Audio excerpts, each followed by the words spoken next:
面对基于牛仔哲学作为全球战略指导的美国，我们还天真的认为美国还能与中国和平相处，那真是小白兔想让猎狗成为自己伙伴一样天真。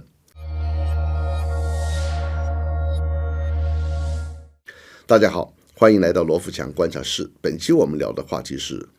基于牛仔哲学的美国全球军事战略其实一直没有成功。上一期节目我提出了美国的全球战略基于牛仔哲学的观点，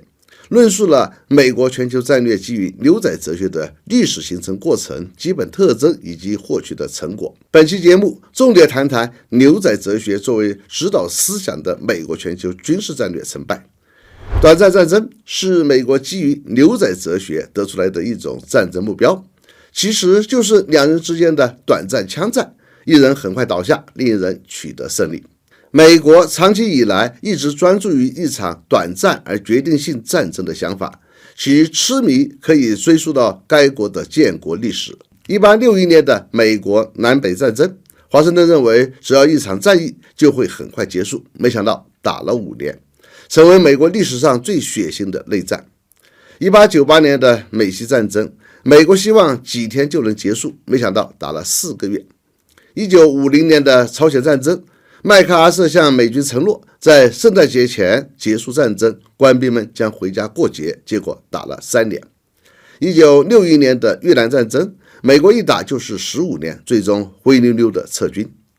1991年的海湾战争，美军对部署于科威特的伊拉克军队空袭38天后，陆战也打了100个小时。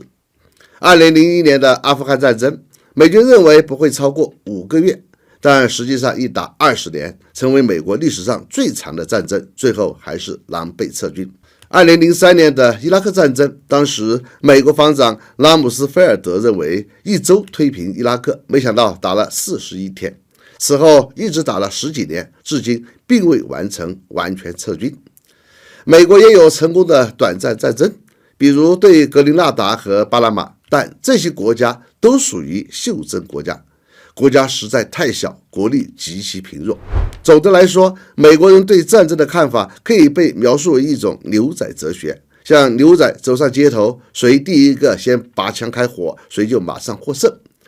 美国发动战争都与经济有关，因此那些对战争感兴趣的人主要是大公司，尤其是军火公司以及战争关联的公司。热爱战争的美国，上世纪90年代开始打起了普世价值观的旗帜，但到了所入侵的国家，其野兽特征就暴露无遗了。这导致美军很快就被广泛憎恨，遭到暴力反抗和袭击，结果不断遭受失败，陷入战争泥潭，最终不得不灰溜溜的撤军。实际上，只要美国对世界政治的霸权观点存在，他们就无法调整。美国一直认为华盛顿就是世界的唯一权力中心，